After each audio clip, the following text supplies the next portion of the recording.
Everyone guys, my dear audience and viewers, everyone আপনারা যারা দেখতে পাচ্ছেন, এখন একটি ম্যাজিক ভিডিও নিয়ে আসছি। ভিডিওটি হচ্ছে আমি এখন একটি রাইস কুকার মাত্র রিপেয়ার করলাম। রিপেয়ার করার পরে রাইস কুকারটিতে যখন আমি লাইন দিয়েছি, ওই যে আপনারা দেখছেন পাশে হচ্ছে ওয়ার্ম আর এখন কুকিং হচ্ছে।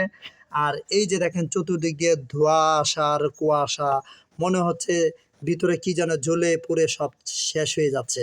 এভরিওয়ান গাইস, আমি আপনাদেরকে বলবো যে সচরাচর আমরা যারা জামা কাপড় আয়রন করার জন্য ইস্তারি ব্যবহার করি, অর্থাৎ এই ইস্তারি যদি অনেক দিন ঘরে পড়ে থাকে, অনেক দিন পরে আমরা যখন লাইন দিই তখন ওইটা থেকে প্রথম হিট হইতে একটা পুরা গন্ধ আসে।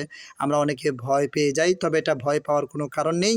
আর আমি এই রাইস কুকারটি যেটি ঠিক করছি, এটি অপরিত্যক্তভাবে বেশ অনেক দিন পরে ছিল। এখন আমি রাইস কুকারটি লাইন দিয়েছি।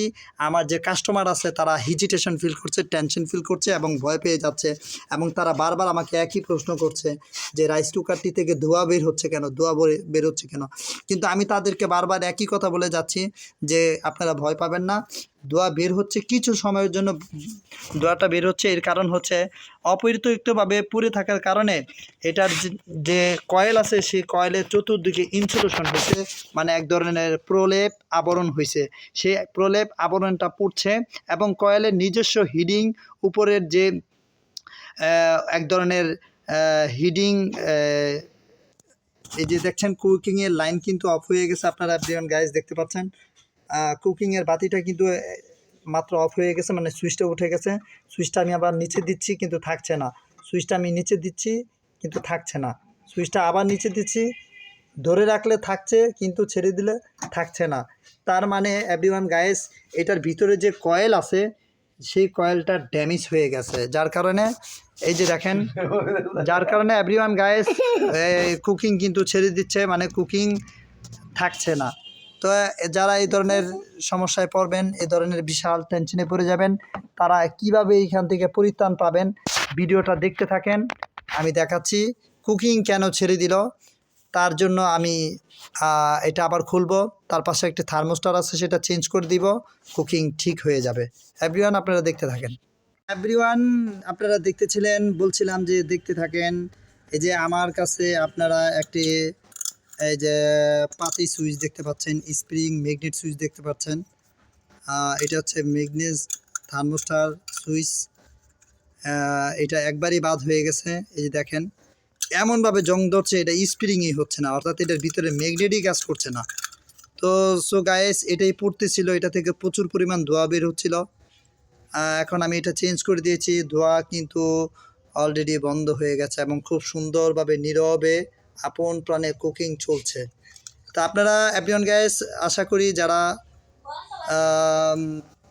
রাইস কুকারের কাজ নিজে করতে চান, আমার এই চ্যানেলটি সাবস্ক্রাইব করে দেবেন, তাহলে অবশ্যই আপনারা নিজেরাই সেরে নিতে পারবেন যে কোনো কাজ। এই যে এভরিওয়ান গাইস, প্রথমে বলছিলাম যে একটি অপরিত্যক্ত রাইস কুকার যখন অনেক দিন পরে থাকে, তখন ওই রাইস কুকারটি ফার্স্টে লাইন দিলে একটু ধোঁয়া বের হবে, সেটা রাইস কুকার না, শুধু সেটা যদি ইস্তারি হয় সেটা থেকেও হতে পারে। তো যাই গাইস, আমাদের ধোয়ার পর্বমালা একেবারেই শেষ হয়ে গেছে এবং কুকিং খুব সুন্দরভাবে হচ্ছে। আর এই যে দেখতে পাচ্ছেন গাইস, এই যে সুইচটি দেখতে পাচ্ছেন। তবে এই রাইস কুকারটা ঠিক করতে যেয়ে আমি ধরা খেয়ে গিয়েছি, কঠিনভাবে ধরা খেয়ে গিয়েছি। ওনার সাথে আমার কন্ট্যাক্ট হয়েছিল 200 টাকা, অথচ আমার এই সুইচটার দামই 250 টাকা।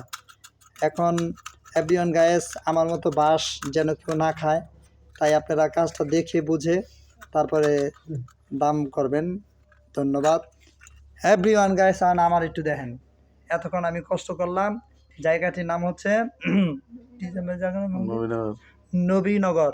আমার দেখা যায়, হ্যাঁ, নবীনগর। জায়গাটি হচ্ছে নবীনগর। আজকে আমি ফাহিম হাসানকে কাজ শিখামো, আজকে থেকে শুরু। ফাহিম হাসানের সাথে আমার কন্ট্যাক্ট হয়েছে, 30 দিনে ওরা কাজ শিখাই দিমু। আজকে ফাহিম হাসানকে প্রথম দিন ক্লাস করামু। এভরিওয়ান অনেক ভালো থাকেন, আল্লাহ হাফেজ। এই যে দেখেন এখন পানির দোয়া বের হচ্ছে, অর্থাৎ পানি যে বলক আসছে সেটার দোয়া বের হচ্ছে ওখান থেকে। অনেক ভালো থাকেন।